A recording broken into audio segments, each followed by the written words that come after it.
Welcome to Barnyard Language. We are Katie and Arlene, an Iowa sheep farmer and an Ontario dairy farmer with 6 kids, 2 husbands, and a whole lot of chaos between us. So kick off your boots, reheat your coffee, and join us for some Barnyard Language, honest talk about running farms and raising families. In case your kids haven't already learned all the swears from being in the barn, it might be a good idea to put on some headphones or turn down the volume. While many of our guests are professionals, they aren't your professionals. If you need personalized advice, consult your people. Our favorite cow had a calf this week, which was great. She had a nice little Ayrshire beef Normandy heifer calf. She's real cute. You know, I mean, I don't know that I've ever seen a baby calf that was not cute. True. And yes, I know that all calves are baby calves, because if they weren't babies, they wouldn't be calves. But you know what I mean, like a newborn calf. Never seen one that wasn't cute, but this one is real cute. Extra spotty, I guess. I'll get some pictures. Yes. Other than that, finished combining beans, waiting to start picking corn. Not a lot else, you know. Trying to get some fence run before the weather gets even colder and like things are frozen solid and we can't. Yeah, other than that, nothing. Same old. Oh, we've got tickets to see Charlie Barron's this weekend.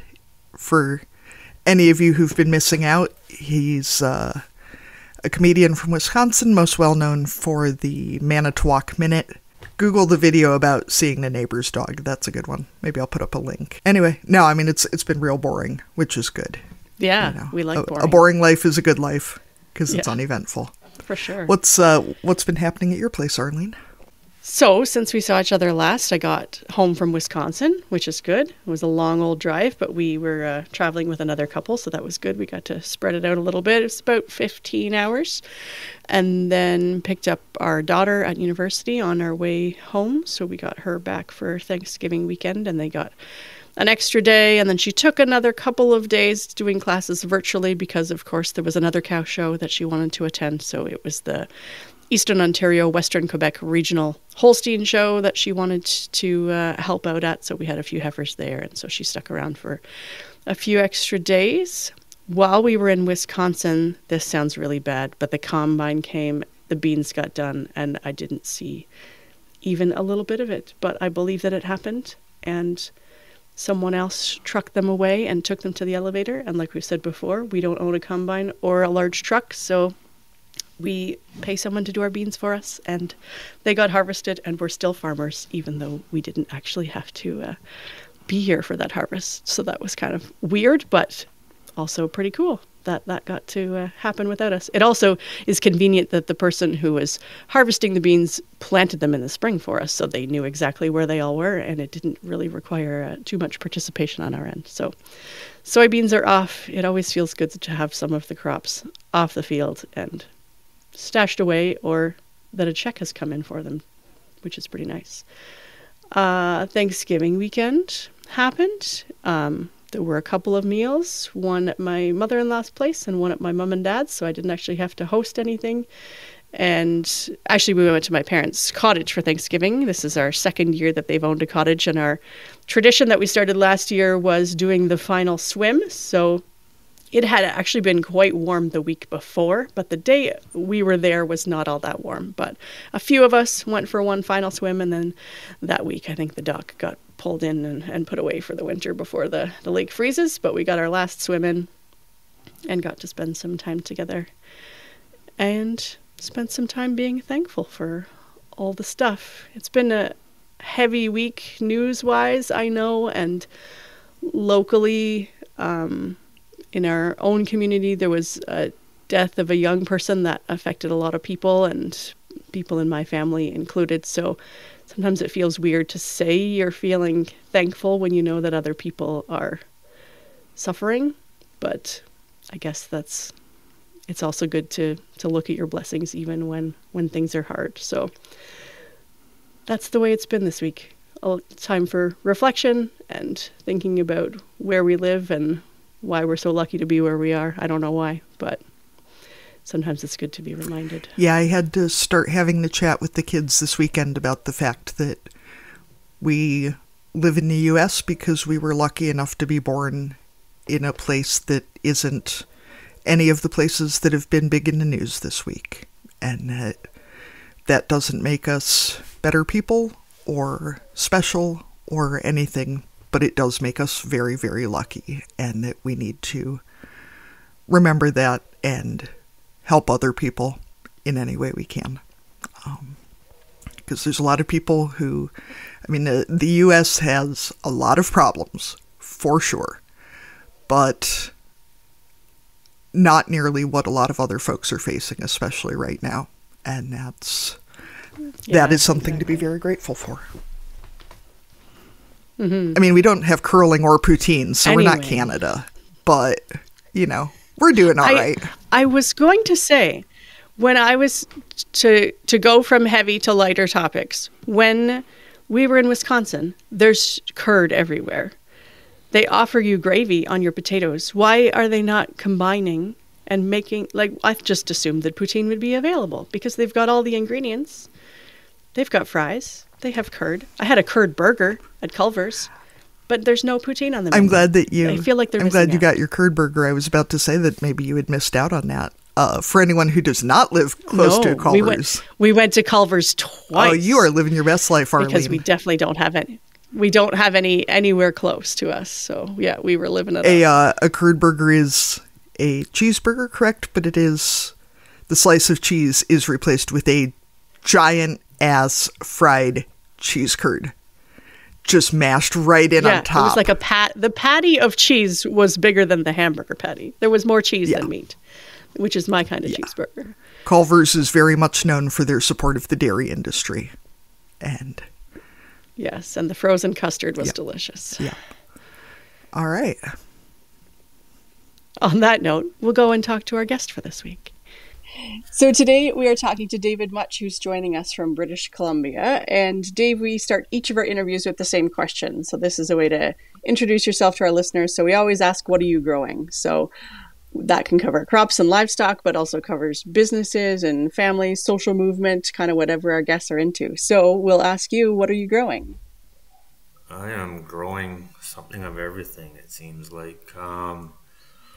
On the big crop side of things, we're doing barley for cattle feed. We're doing hay for cattle feed. We're also doing some alfalfa for our own cattle.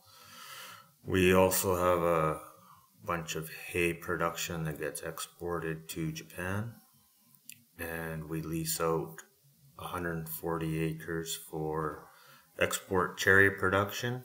And so that will go around the world after it's picked in about 36 hours. It can hit Russia, United Arab Emirates, the US, Europe in no time. We ship some to China at the end of the season, so that takes 3 weeks. So we are the last area producing cherries in North America at that time. What else? We have 30 acres of vegetables. So that's pumpkin, squash, pickling cukes, strawberries, blueberries. That keeps us fairly busy as well. We try to have low labor inputs on those types of things, just because the way labor is going right now. Mm-hmm. That's just for the operations that I manage. Oh, and I look after a greenhouse for nursery and a flower shop, and at home I have a mixed orchard and vineyard, and I make wine and cider and cider vinegar, and that sort of takes up all my free time. Yeah, that is a lot of different things, like you said. So I'm going to loop back to some of those things. So the first thing that I'm wondering about is hay to Japan. How does that work? Is there something special about your hay, or is it about the geography of where you're located, or why is hay going that far away? Combination of both. We're located, as I was saying earlier, we're about 10 kilometers from the Idaho border. And so for us, for trucking, we can get to Seattle without a lot of effort to export. We only have to go over one mountain pass. And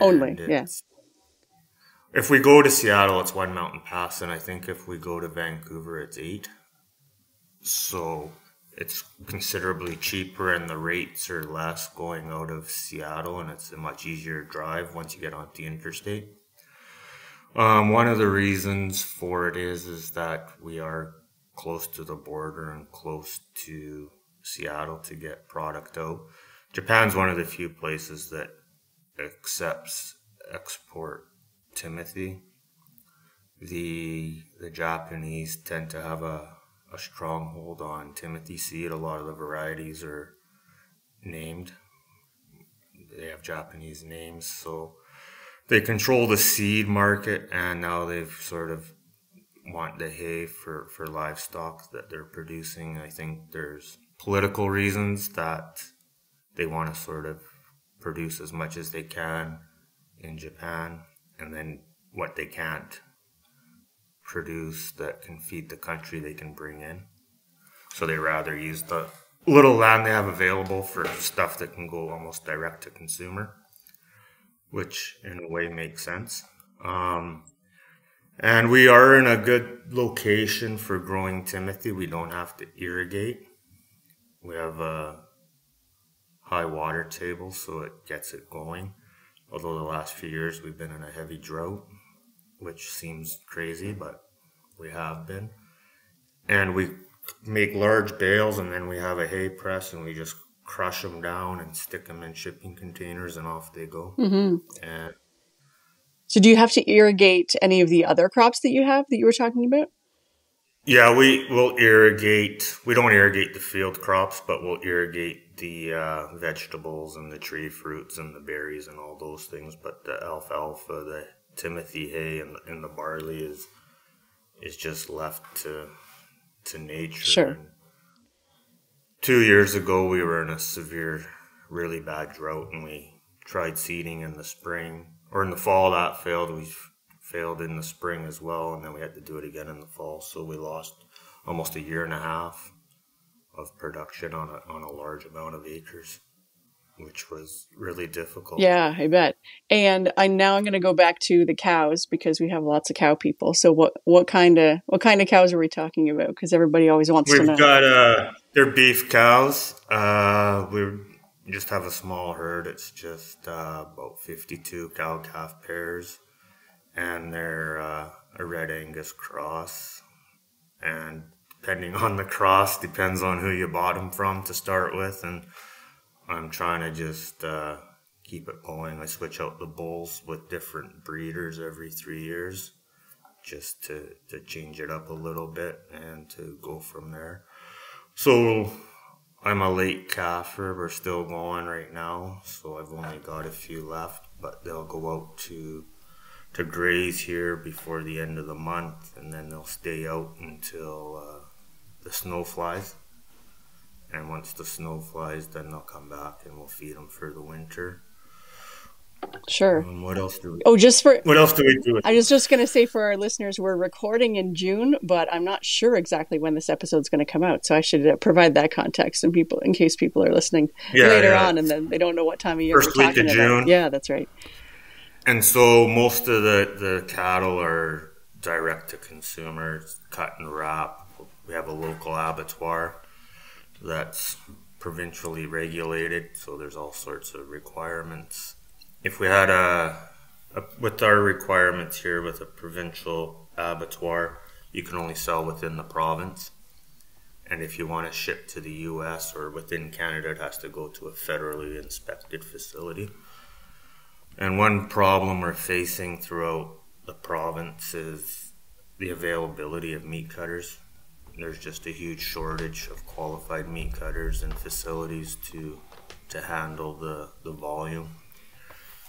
And it seems like now, within the last 3 years or so, that the price in the grocery store for beef has gone up, that it's almost comparable now to the locally produced grain-fed or grass-finished beef that's available.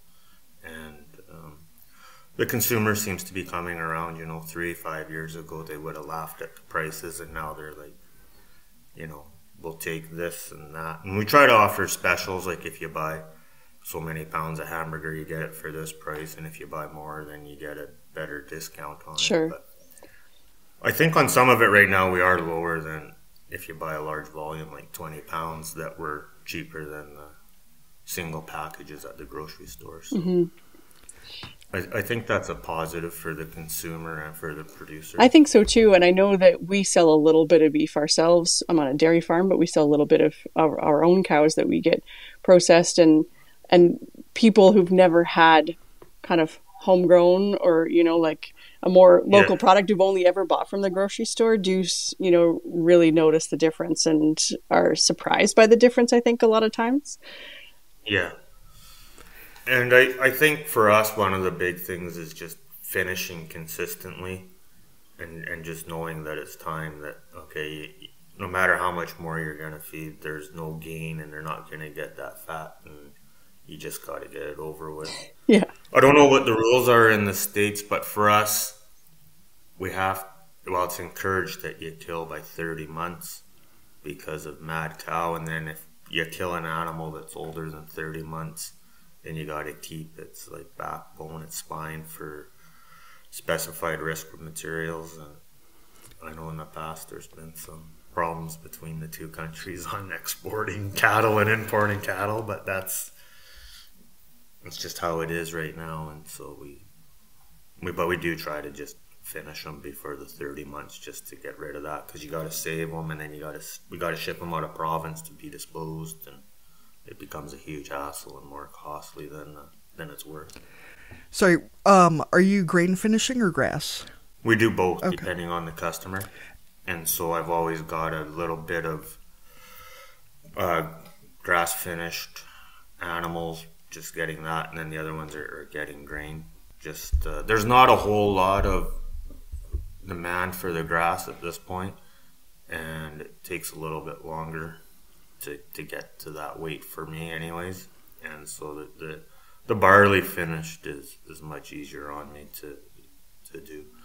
Sometimes we'll just grow cow corn, and then we'll just bale it and feed that too, and just to supplement them. But it seems like it's more work than it's worth at the end of the day. But with the corn, we find if it's seeded heavy, it cleans up some dirty fields really well for us and chokes out some weeds.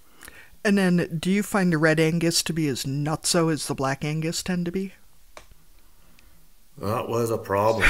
And I whenever I go out to the field to check them, I wait to see which one pops their head up, and that's probably the last time they pop their head up, and they're dealt with accordingly. But they are right now. I don't have any animals that I'm overly concerned about that are going to be overly aggressive, just because I go out there and I'll have friends come out, or we've got staff that come out, or they bring their children out, and you don't want to have that risk with them. And so if there's any sign of it, then it's just time for them to leave. Not this January, but the January before, I was out feeding. I guess it was in January, and 4 of them just ran me over, and that was the last thing they did. Yeah. And yeah, they were toast. That was their last moments. But you can't have it. It's just not safe for anything. My own well-being and anyone else. I'd feel bad if staff got hurt, so I was glad it was me, but I'm still, you can't have animals like that. Mm-hmm. So Dave, you've mentioned that you're managing a facility and then you have your own. Can you tell us a little bit about the land that you're managing and who you're managing it for, or kind of the history of the farm that you're working on? Okay, there's quite a bit of history. Sure, yeah. I work for Lower Kootenay Band, which is a First Nations community, and they were, I guess, the Crown, the federal government, and the Queen gave them X number of acres, and at the time when they were handing out the land, this was underwater, and in the early 1900s, 1936 through the 40s and 50s, they started putting diking in on the flats and draining it so that able to farm. But I think at the time the government sort of thought, you know, here's a bunch of crappy land, you guys can use it as you like, but there's not much value or use to it. And then over time, Ducks Unlimited sort of got involved with putting in dikes and ditches and draining parts of the valley just for farming and designated wetlands.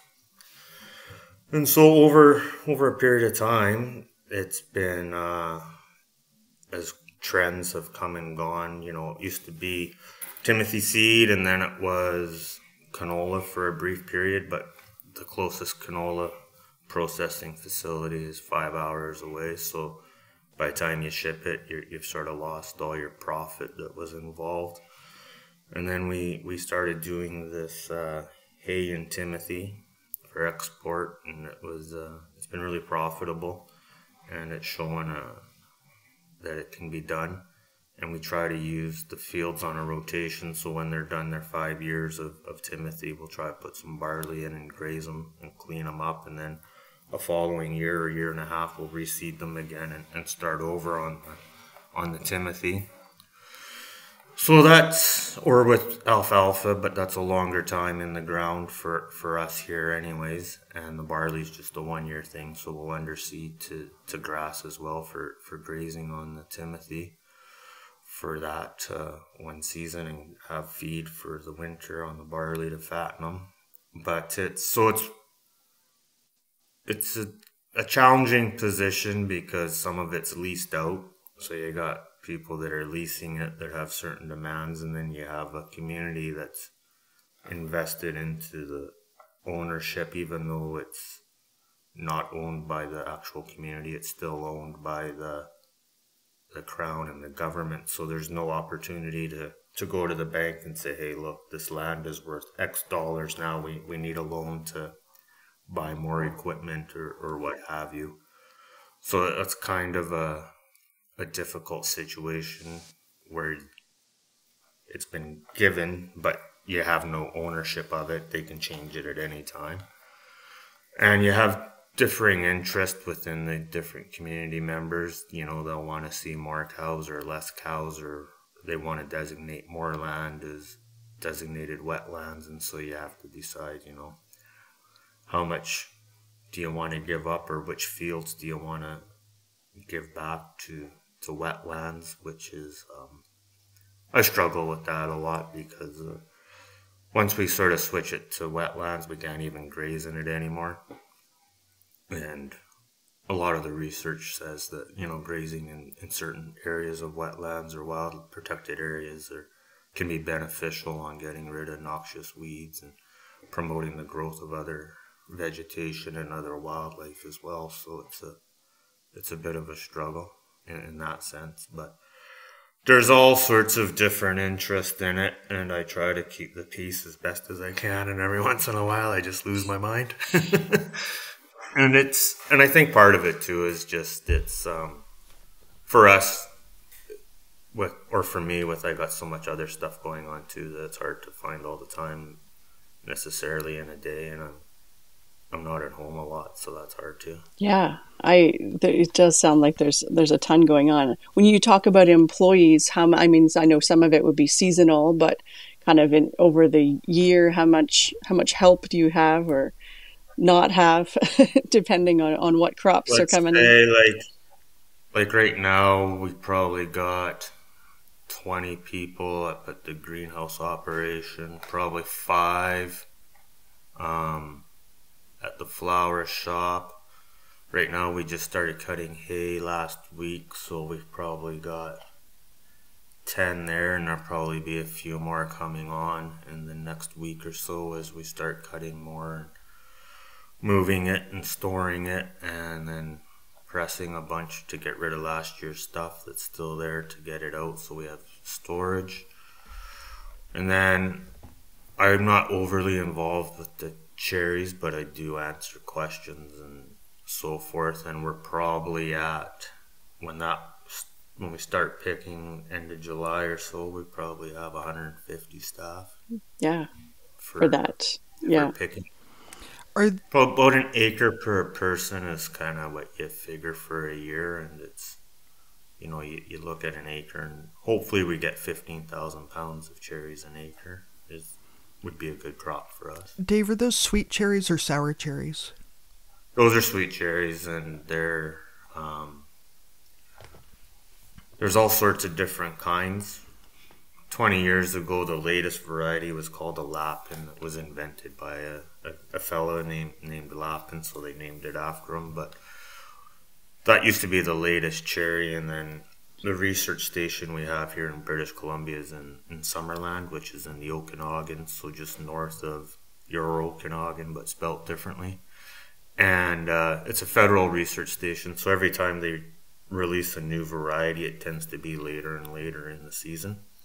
And they're all named after Lapin. They all had S names, so just so you can have an idea of where it came from. Kind of like your Rainier or Mount Vernon Research Station, they name their raspberries and strawberries, I believe, after First Nations communities that are around the area. So it's same kind of idea, except we just pick names that start with S and go from there. But yeah, sweet late season cherries is what they are. So they want them to be later and later every year.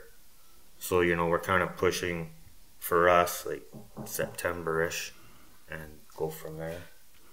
as someone who's oh, go ahead if you need to. Oh, no, they just threw it under the door. There you go. As someone who's a huge fan of sweet cherries, which we do not grow in Iowa, sadly. Yeah. What is the limit for how many cherries you can eat before you regret it? Is this something you can train up to a higher level? It changes for everybody, but for me it's one day of eating cherries and then I'm done for the season. I learned my lesson. I've had enough and I carry on.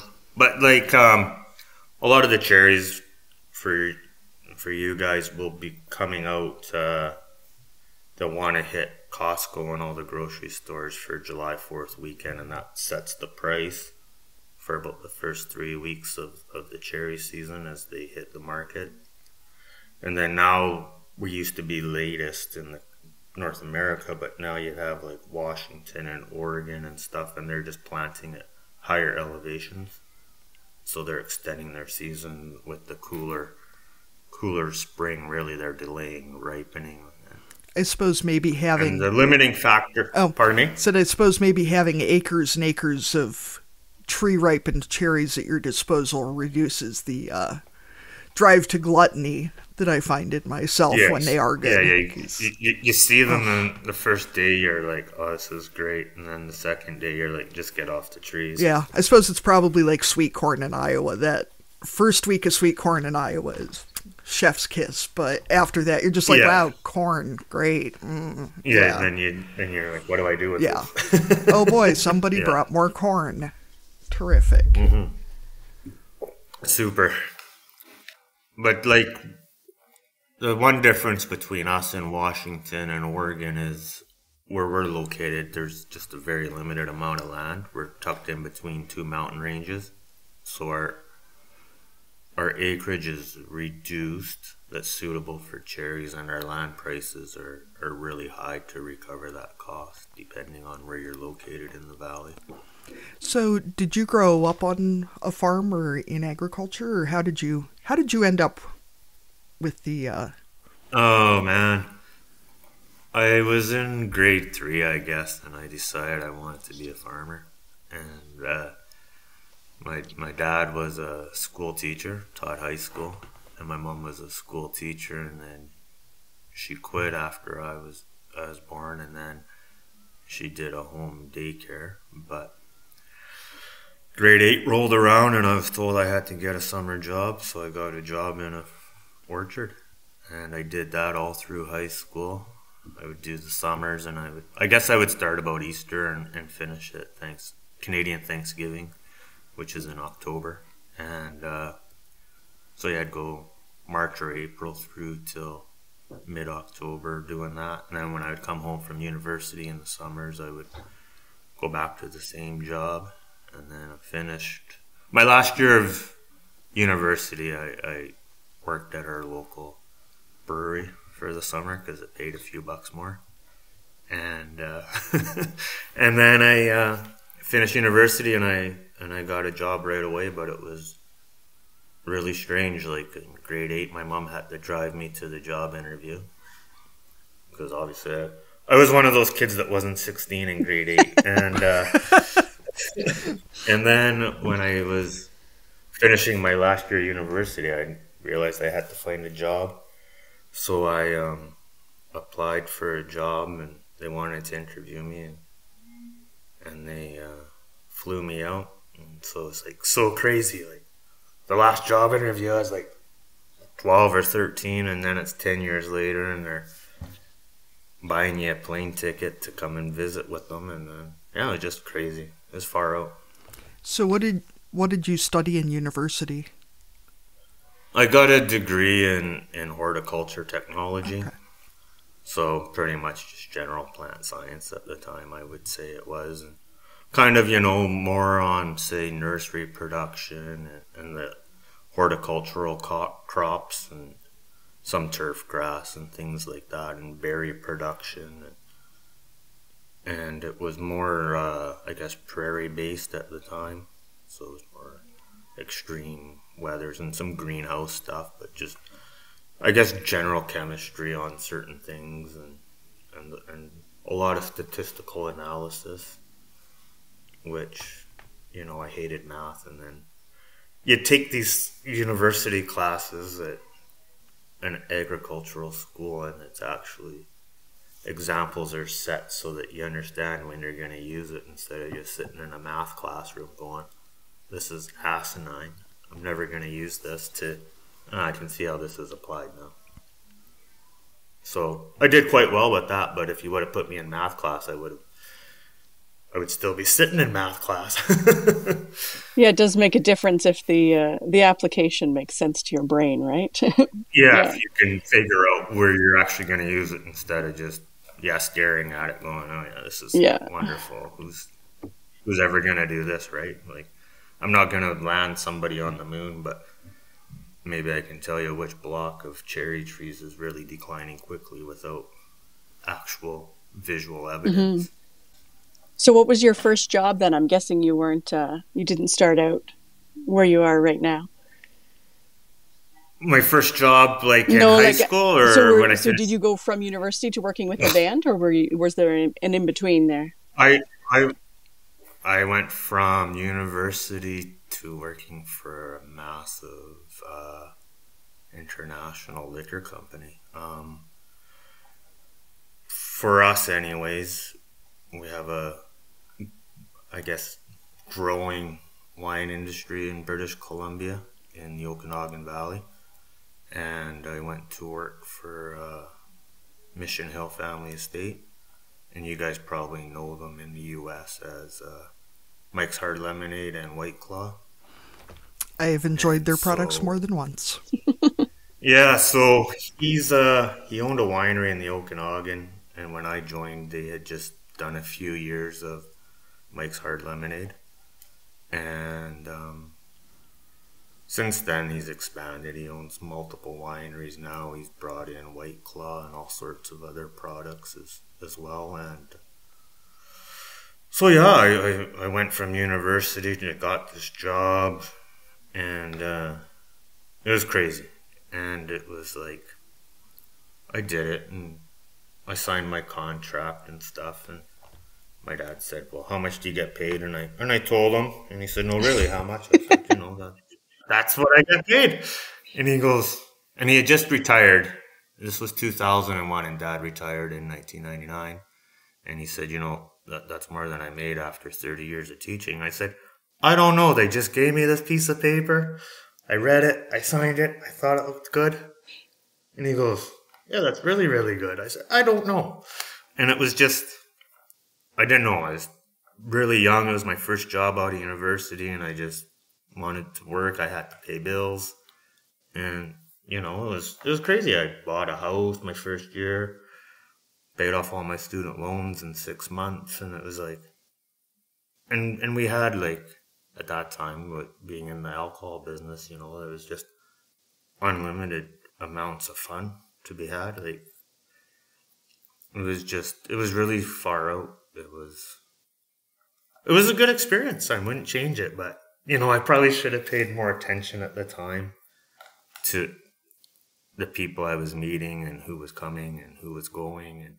But you're young, you don't know, you can look back on it 20 years later and say, yeah, maybe I was too young or something like that. But so yeah, I got this job working for Mission Hill Family Estate, and at the time they were the largest privately owned winery in the Okanagan, and I think now they're like the largest privately owned liquor company maybe in North America, and then I think they're the number 3 or 4 producer of alcohol in the States, like behind Budweiser and those types at this point in time.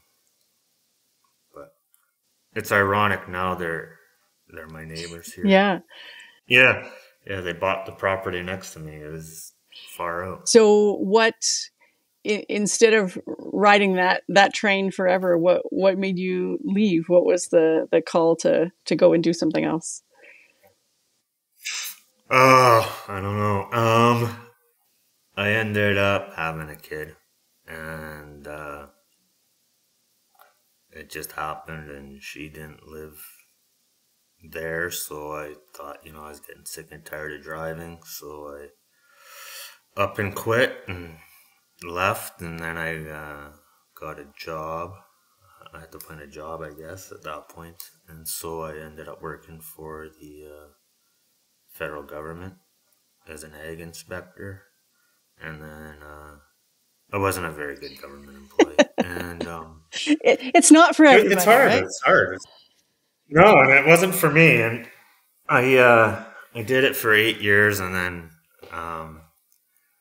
there was a buyout program, and I kind of just said, I'll do it. I'll take the buyout, and my family thought I was crazy, but that's all right. And the guy that I had taken over from, I got to know him and stuff, and he said, if you stay for 10 years, you're never going to get out. And so I thought, I can't keep doing this. I mean, everyone thinks though the government pays really well and you get a pension and you get benefits and everything else, but there's a lot of stuff you don't get from it too. Like you got to show up on time and you got to take your 2 15-minute breaks. And if you take them at the wrong time, everyone else gets upset with you. And it's like, I just want to get out of here. I just want to show up and leave and don't talk to me. And it just wasn't for me. So that's why I ended up leaving the winery and vineyard job. Was it a good decision? I don't know, but it's, maybe I could have held on and done it for another couple of years. And I was looking back on it just a couple of days ago when I was watching the neighbors. They're working away, and I was like, I could have retired if I would have stayed. Like, this would be my last year. And then I'd be like, then what would I do? And then it's probably like, I'd still be doing the same bloody that's thing. Right. You'd be right where you are. I would have just retired. Yeah, retire and, and then what, right? Like, I'm still kind of young to retire, so I got to keep busy, and then, but yeah, no, it was a weird thought to think, like, I would be retiring in April. You're on a different path. That's not happening. Yeah. No, it's not happening at all. So I know you mentioned a little bit about the, the decision making and the different people who are involved. I was wondering, like both Katie and I are from multi-generational family farms, and that comes with its own, challenges and opportunities, obviously. And I know your situation is different, but I'm thinking there's probably would be some similarities in terms of, like different people have different priorities, and you end up having to kind of manage what other people want to do and what you want to do and what's also logistically possible. So how does that work in your role and at the band level? So are there other people who kind of dictate how the farm is going to be run, and then you get told what to do, or do you have a lot of autonomy in terms of your role, or what does that look like in terms of decision making and distribution of labor and that kind of stuff? So we're set up. We have a chief and council, and there's five members, and there's an election every 2 years where a certain number of or chief and councilors are elected. So the chief election is every 4 years, but at that time there's three positions up for election. And at that time, the person that gets the most votes becomes chief. So you don't necessarily run for chief. You just get it based on if you get the most votes. And so and if you don't get the most votes at that time, then you just become a councillor. And for us, the chief, we call Nasukan, which is the traditional name for it because of the chief was just designated by the settlers and by the federal government. So we try to use Nasukan. So there's the five members. There's four councillors and the chief, and they have a council every 2 weeks, and they have a schedule sort of what's discussed at each meeting. There's an agenda. We have a COO that chairs those meetings as well, and she's an employee like I am, employed by the Lower Kootenay Band. And in Canada, the First Nations communities, they're almost considered a federal government as they get funding from the federal government. And so a lot of our stuff is loosely based on a federal government organization where the funding comes in. It has to be used for certain projects or certain things, just like a municipality or a town. And we also get some funding from other areas, but the Nasukan and Council, they'll say, okay, this year, we want to focus on maybe fixing people's driveways for the community or getting everyone a new wood stove or something like that. Or we want to increase the amount of cattle in the herd, or we want to increase the amount of hay that we're selling just domestically. So then you figure out which hay or how to increase your herd accordingly, or maybe, just little things like we want more tomatoes out of the garden this year, and you say it's not possible. Like, we don't have the labor to pick them all and to store them. That we can save money and just buy them from someone else that's growing them down the road, or those sorts of things.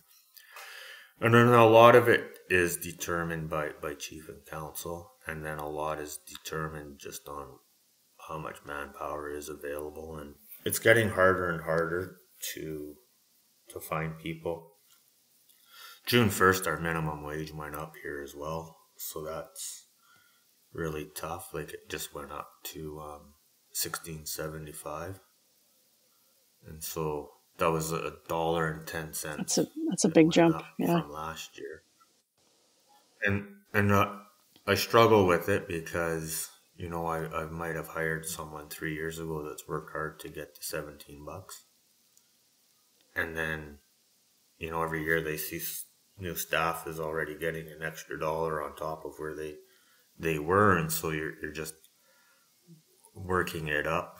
And so that person that worked hard to get to 17, you got to bump everybody up then. Everyone else gets a raise at the same time, but that's a hard one right now. And I think the government, I understand they want to have people making a living wage, but I think there should be a graduated scale. If it's an entry level job and you're under a certain age, you work 500 hours, then you can move up, and as you learn those skills and acquire that ability to show up on time. Even like a student wage option, right? For the people who. And if you're 15 and living at home, that $17 is really nice, but you don't have any skills. I still got to call and ask if you're coming. Maybe even call their mom. Just tell me you're not coming in. I can carry on with my day. So there's all sorts of internal and external forces determining the path that we take, and part of it too is just the dynamics, I think, of a government organized operation is never super Yeah, smooth. because your priorities and where your vision for what you think is going to happen in the next year. If someone somewhere else decides you now have different priorities, you can't always plan for that from one year to the next Yes. or 1 month to the next.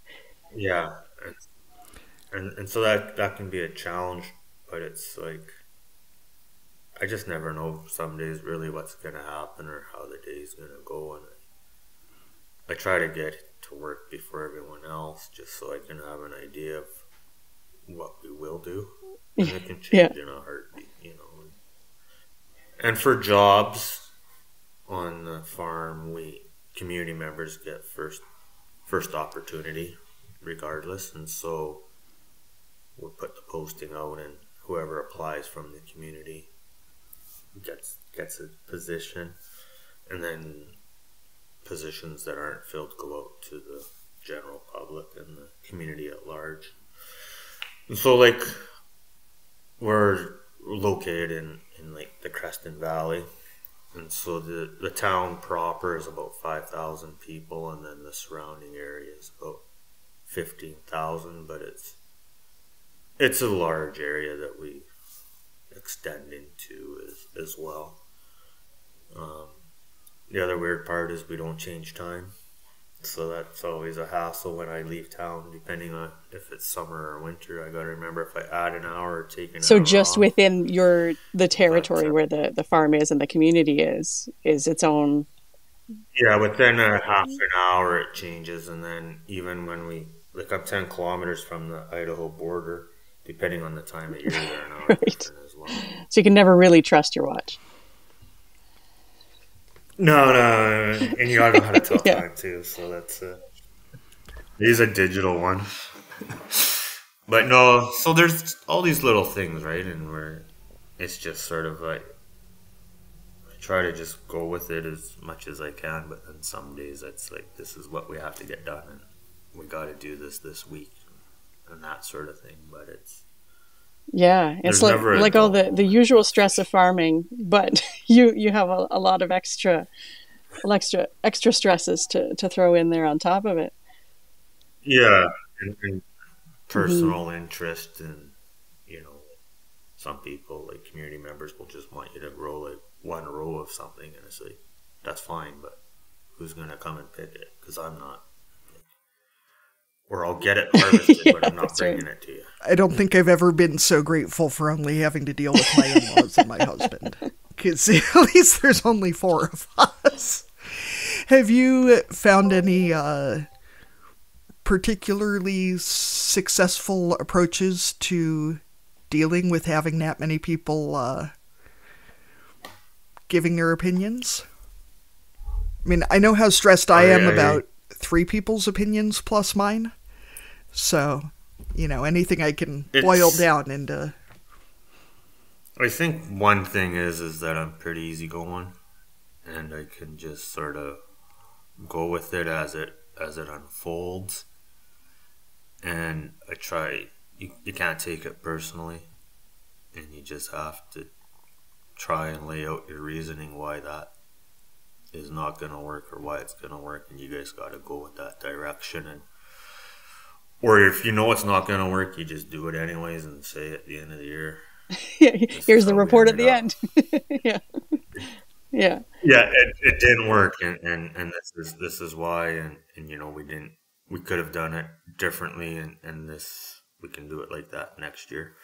Even on growing the vegetables, I come up with this 3-year plan that I'll grow it for 3 years, and if I can't get it to improve after a little bit each year for 3 years, then it's toast, and then it gets tossed to the side. Like we were doing sweet potatoes and yams, and we just had 3 terrible years where we couldn't get the proper plants, or they came to us and they were too big, and I just said that's it. You know, we might return to it one day, but at this point it's dead in the water.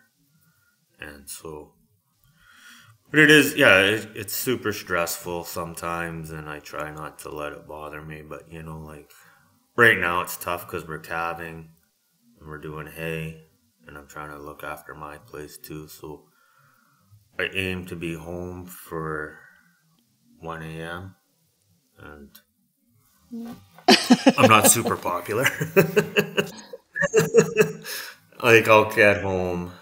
I'll try to get home about 6 o'clock, do some work at home. Then I'm probably back out again at 10 for a while. And try to have dinner in that time as well. And then get out. And then I try to be out and about in the morning about 6 or so. And then that gives me a couple hours to do my own stuff and to get ready for the day before staff starts showing up.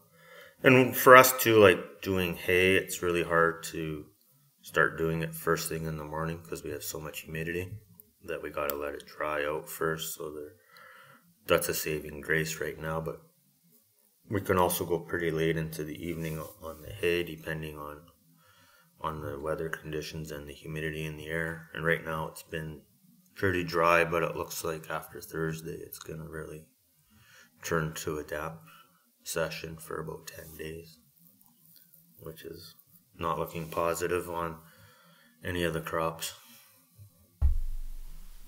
So, with the orchard and vineyard, what are you making?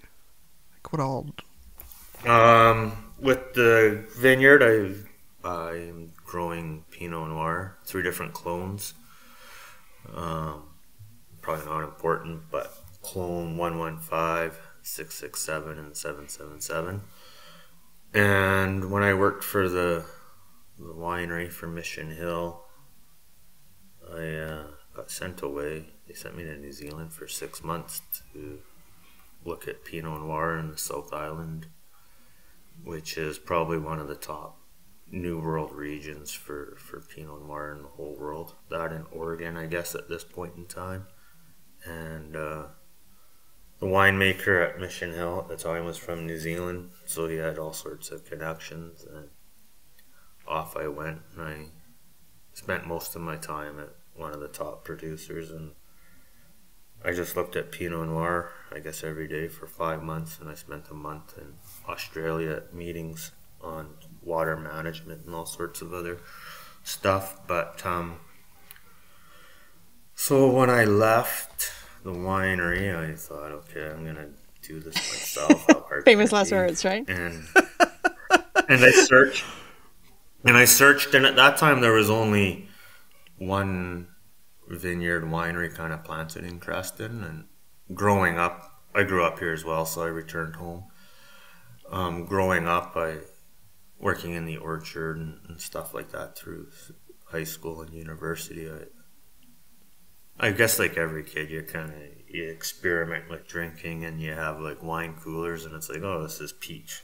Yeah, we can grow peaches here. Why doesn't someone do this kind of deal? And then one of the cherry growers, he decided to try it, and it was successful. And so I went on a search for property. Growing up, there was always this one piece of property I liked, and it was just covered. It was a hillside, just covered in old cars and trucks. It was just awful. It was just this terrible hillside, and I thought, oh, that's awesome. And so I bought it. And at the time, gosh, it was like 2005 or 2006 or something like that. And I'd paid the most per an acre, and everyone was like ready to kill me. And I was like, it's cheap, because I just moved from a really expensive place, and I'm like, there's, like, if land was this cheap where I was, I might have stayed and bought my own place and just quit the job and done my own thing. But so yeah, I bought this place, and I looked at Pinot Noir for every day, and for 5 months in New Zealand. And we had Pinot Noir at the winery as well. And when they first planted the vineyards in the Okanagan, they didn't know what to grow where based on the weather, so everything was just sort of, they'd put a couple blocks of everything in each location just to see what would work. And so I kind of determined that this would work, and so I did Pinot Noir, and with that I do a sparkling rosé wine, and then with the apples I do the vinegar and I make hard cider, and I put that in kegs, cans, and bottles, and 750 ml wine bottles, and it's all sparkling. And then this year, last week, I just did up a rosé wine spritzer and put that into 250 ml cans. Arlene, I think we need a fact-finding field trip out to Dave's place. Yeah, I think so. This sounds like something we could get behind. Yeah. So I do that. I make wine with the grapes, and then that's all I do with the grapes is I just make like a sparkling rosé, about 11% into wine bottles, and then I did this year for the first time, about 8.5% alcohol into 250 milliliter cans. I don't know what that is in ounces, but it's the small skinny cans. Because we have dumb laws here where if you put wine in a can, it has to be a single serving. Well, who are they to judge what a single serving is? Yeah. Straw in the Even top though of you the can whole still bottle. buy It's a it. I single did serving. make that mistake in the States once, thinking like I bought a can of wine and didn't realize it wasn't a Canadian version. It was like, well, I drank the can and it was like 2.5 serving. That is a bit different. So single serving. And we have this rule too in BC that, because I'm considered a land-based wine and cidery, so you need a certain number of acres planted to apples if you're going to do cider, and a certain number planted to grapes if you're going to do grapes. And then there's a certain amount of volume you have to produce each year as well. Is that to be considered local? Is that kind of what those rules are about in terms of using the actual property for the product that you're selling? Yeah. And for different and different tax rates on federal excise. So it's a land-based license instead of a commercial license.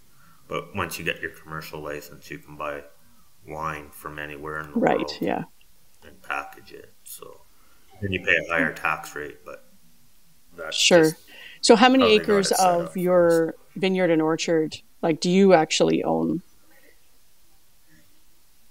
I just have 10 at my place, and then I leave a little bit just on the same road for apples because, well, apples are easy to grow and I can get a large volume of juice out of a fairly small amount of acres for apples. And I don't thin the apples. I just grow them for juice production, which will turn into cider or vinegar at the end of the year, depending on what's needed. But no, it's getting harder and harder to find land to lease, just as more people are planting these high producing cherry orchards with high volume and huge cash turnovers that they're willing to pay a higher price. So are you also then managing a storefront at your location, or where do you actually market your product? No storefront on Saturdays. So in your spare time, so that's your.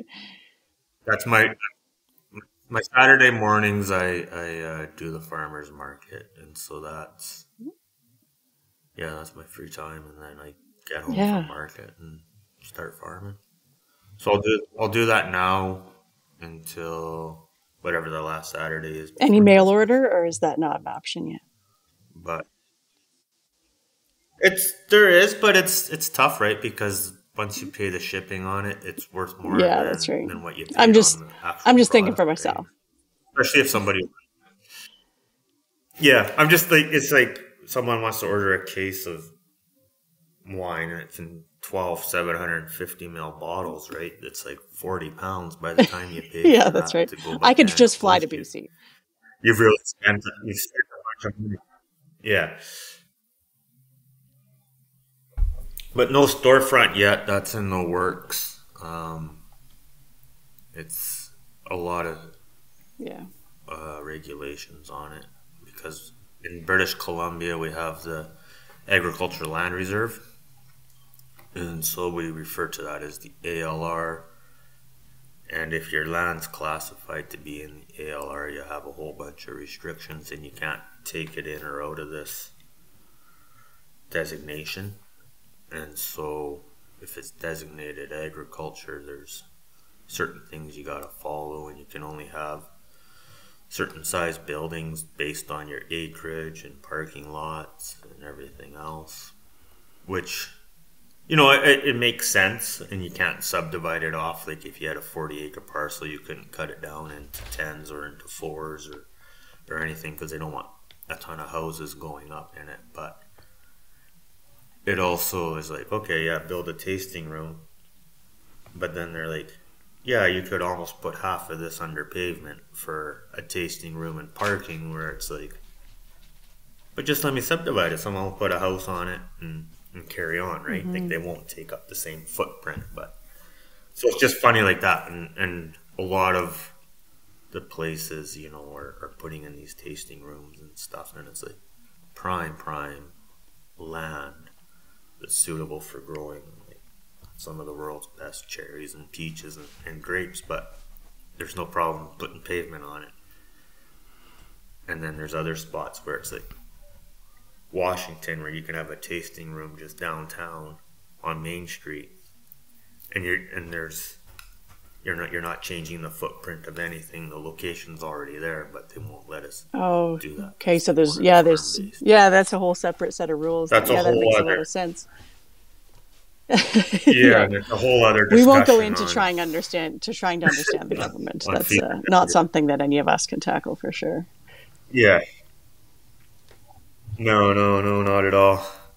And then I do cider, so I just sort of do plain ciders. I don't do any fancy flavors. I just take apples and press them and ferment them, and then stick them into kegs or bottles or cans.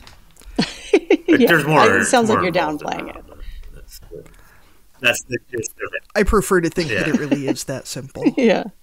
You know, I wish it's like it when was. people tell you, you know, when you meet folks at parties and they say, when I retire, I'm going to farm. Oh, okay, cool. And it seems like it's like an interesting thing. It's like people now that are, you know, opening these wineries and vineyards or cherry orchards and stuff. They've, at least on the West Coast here area, they've made a fortune somewhere else, and they're just turning it into something. I mean, they don't necessarily farm it themselves, but they get into the business, and it's just, you know, they're kind of diluting the land values, and they're pushing everyone else out, right? That would love to get into it for the right reasons, right? And actually, have the skills and the experience.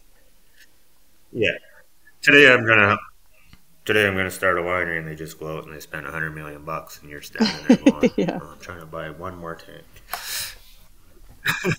So, Dave, what products have you tried that didn't work out? I love hearing about other people's failures and mistakes. Makes me feel better. About everyone else's misery. Yep. Tell me about your crazy cows and stuff that blew up. That's what I want to hear. I'm just trying to think, you know, like right now just this last week we got our new order of cheese smokies in from the meat cutter, but there's no cheese. Just smokies. Dealing with that. Right. Yeah, just smokies without the cheese, and they're like, "Well, we charged you for the cheese." It appears to be missing. missing. I saw that, but everyone said, "Yeah, it's missing." There's been there's been the odd, you know, batch of cider where it's just not turned out, but it was fine when it went into the keg or into the bottle, and then it gets to a customer and they're like, this isn't working, and then it's like, you know, you feel kind of crushed to a certain degree, and then it's like, well, how do you recover from this? And then for the alcohol, it's really hard, like, because I'm so far away from the main wine area that if I want to dispose of it, I got to pay a government agent to come out and watch me pour it down the drain. So I just set it aside. And then I'll be like, right. all right, You and I age just it. turn it into the vinegar, right? But but it's just really hard. You're like, you've already lost money on it not being able to go to market. Now they want you to pay to have someone come and watch you destroy it when it's already kind of destroyed. Like, so that's tough. You know, I don't do a whole lot of finished products just besides the alcohol and the vinegar. Do a little bit of like garlic powder, and that's for at home. And then at work we started doing black garlic. I don't know if you guys are familiar with that, but it's fermented. Kind of goes in a rice cooker and you set it for a temperature and a certain number of days, and that seems to be going really well. It's almost priced like gold. It's about $90 a pound when we sell it. And so we do a cloves and we do a black garlic powder with that as well, and that seems to be really popular with the restaurants and so forth.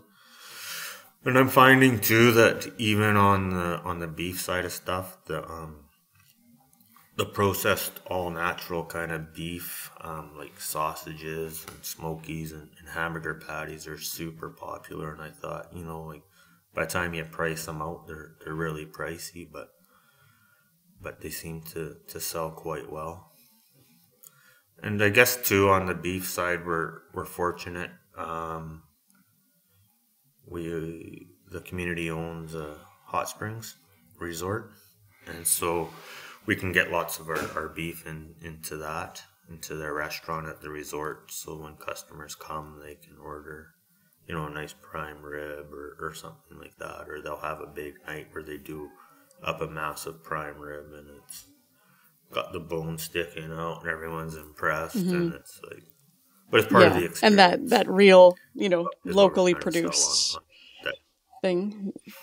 Yeah, that's right. And we own the resort and we own the cows, and these potatoes came from the farm, and so did the carrots, kind of deal.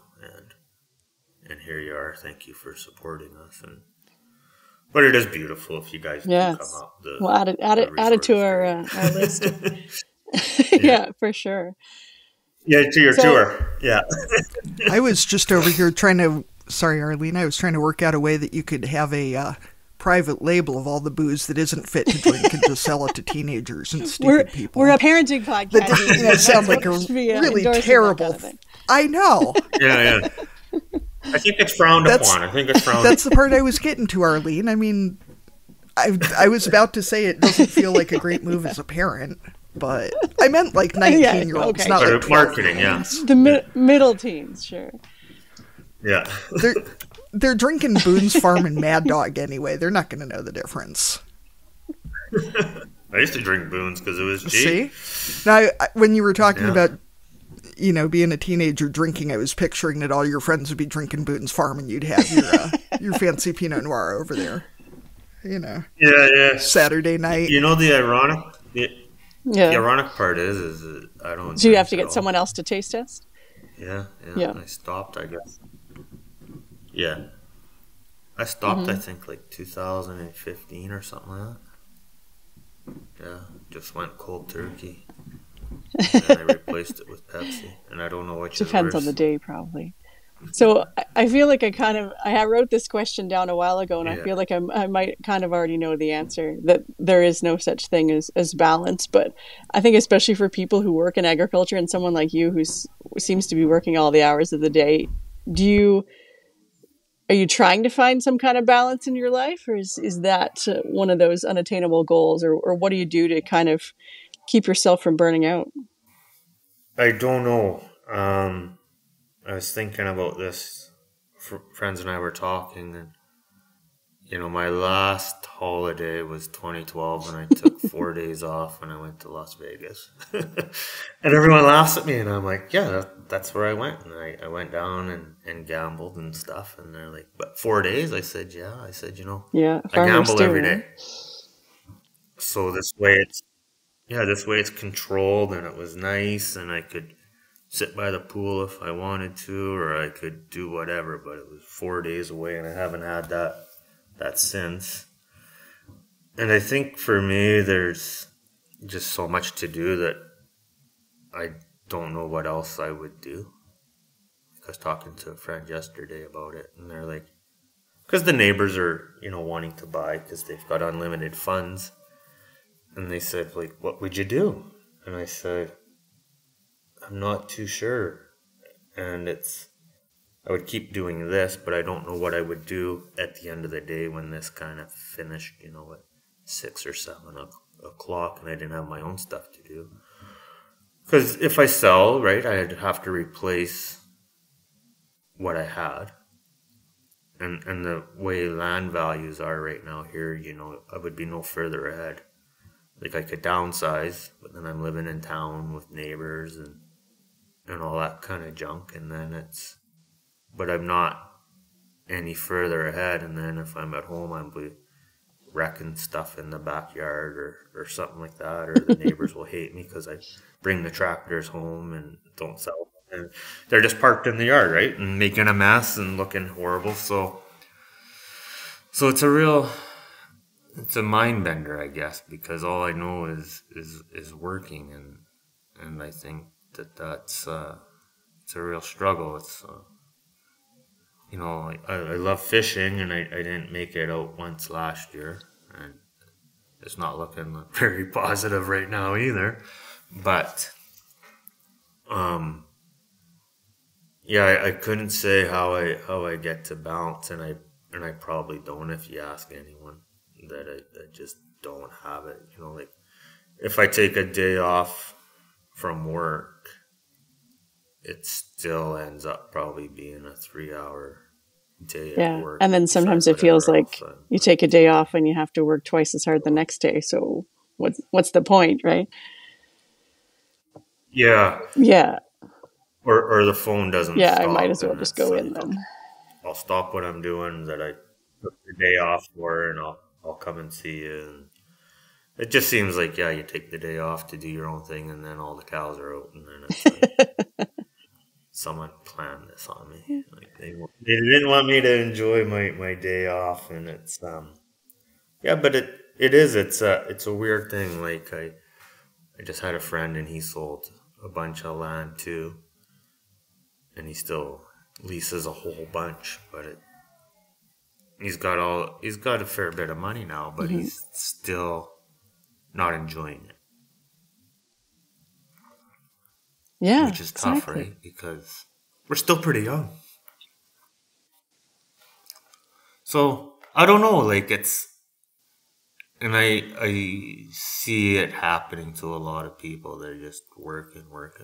I've got, I've grown up here, so I know lots of the older guys too, and they're all still working.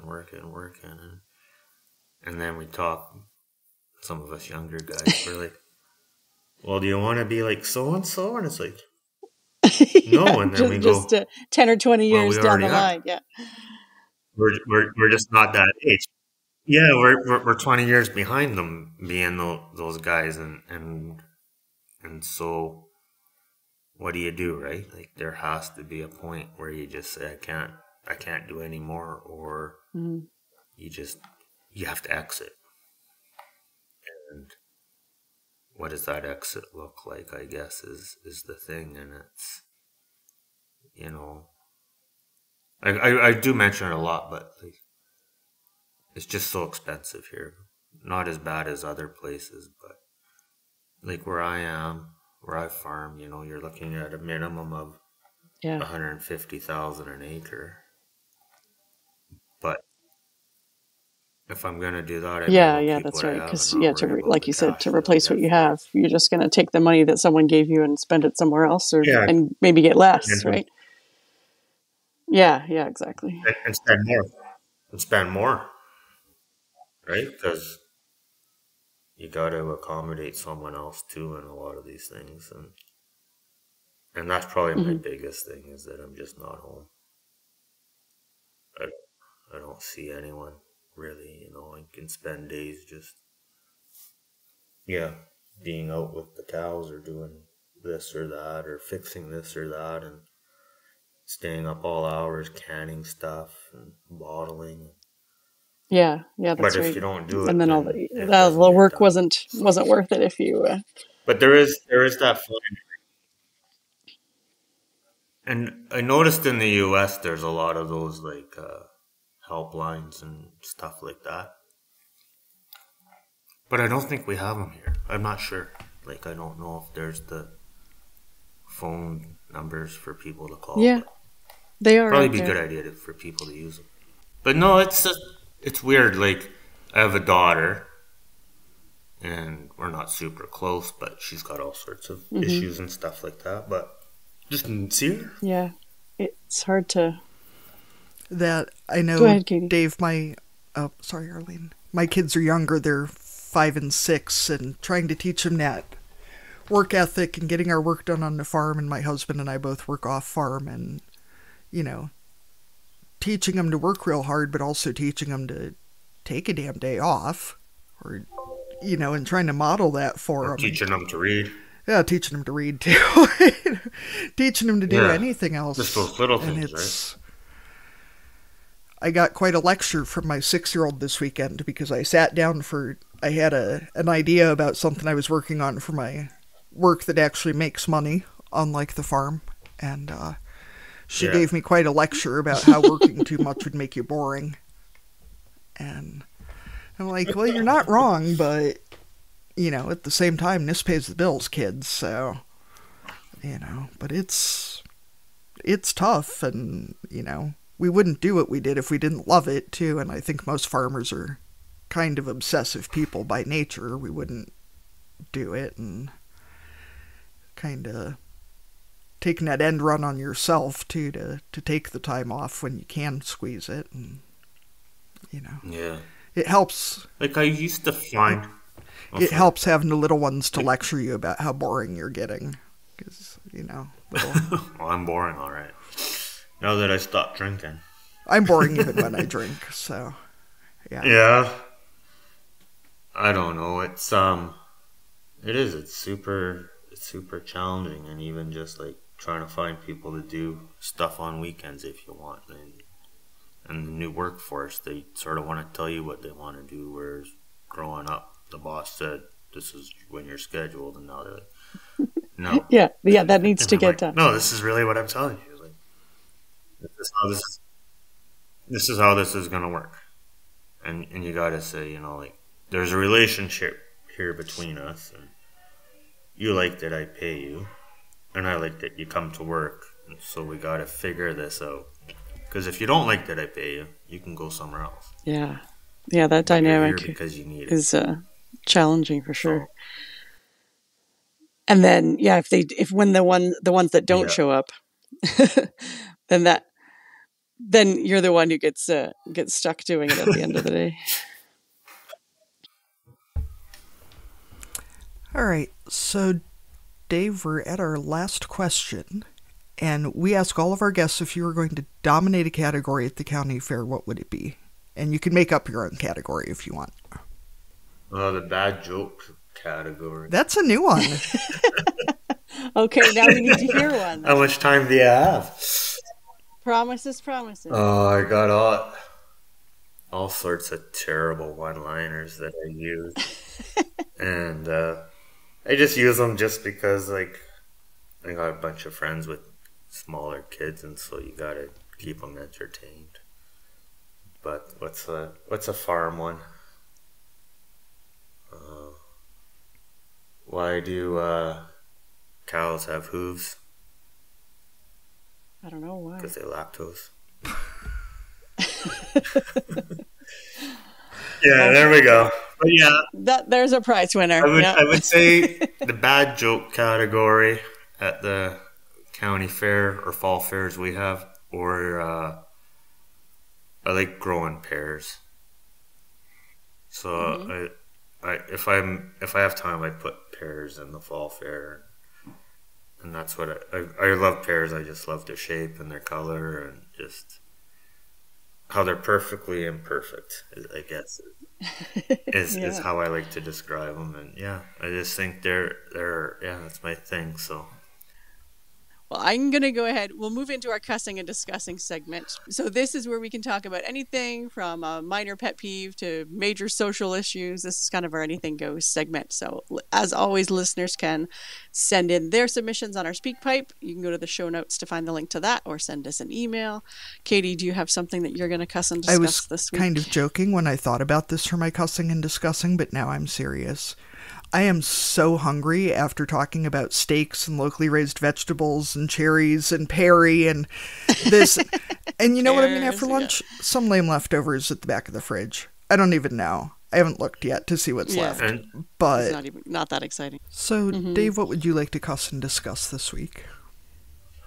Oh, I'm probably going to cuss and discuss the weather probably for the next 10 days after Thursday. The humidity. That's the farmer thing. The humidity and the disease. If it starts raining, and then it's probably just going to be enough to just keep stuff damp, but not add any moisture. And it's just going to be a drought, and it's going to be a mildew probably filled drought just because of the way that the nighttime temperatures will do that. So I'll probably be spraying every 5 days depending on what happens. Yeah, that's a bad combination. Both humidity for the mildew, but not enough moisture to actually benefit. Get some water in the ground. Right, so Arlene, what do you have to cuss and discuss? Well, at the time that we're recording, we are under a air advisory because of wildfires.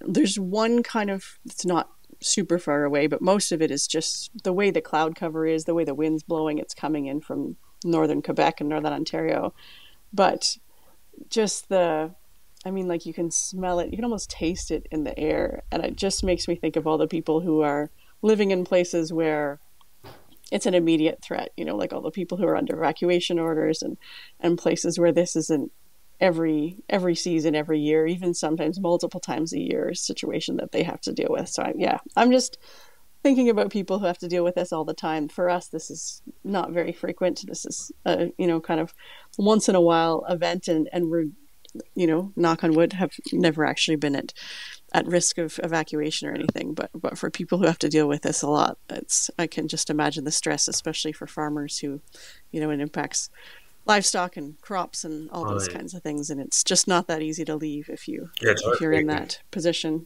Yeah, it really is. Like they get evacuated and they got to leave their animals behind and hope for the best.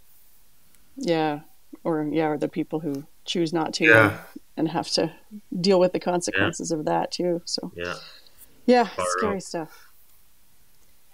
So anyway, we want to thank you so much, Dave, for talking with us today. If people want to find more about the farm that you work on, the farm that you own, your products that you're making, what kind of social media links should we share with people? I've got Facebook and Instagram for both. Okay. Do I know what they are? I do not remember. You know what? We'll figure them out, and we will put them in the show notes so people can just easily click on them. I think we already... Yeah, we know where they are. I think I might have sent them in earlier, but those... Yes, yeah. That's where I'm at. And then if people have questions, they can reach out. That would be great. Yeah, we found you on Instagram, so we know that you're the one who responds to the account if we send a message. Yeah, so it was great chatting with you today. Thank you. Now go eat your breakfast. Yeah, thanks for talking to us, Dave. Be on. Thank you for joining us on Barnyard Language. If you enjoy the show, we encourage you to support us by becoming a patron. Go to www.patreon.com/barnyardlanguage to make a small monthly donation to help cover the costs of making the show. Please rate and review the podcast and follow the show so you never miss an episode. You can find us on Facebook, Instagram, and TikTok as Barnyard Language, and on Twitter we are Barnyard Pod. If you want to connect with other farming families, you can join our private Barnyard Language Facebook group. We are always in search of guests for the podcast. If you or someone you know would like to chat with us, please get in touch. We are a proud member of the Positively Farming Media Podcast Network.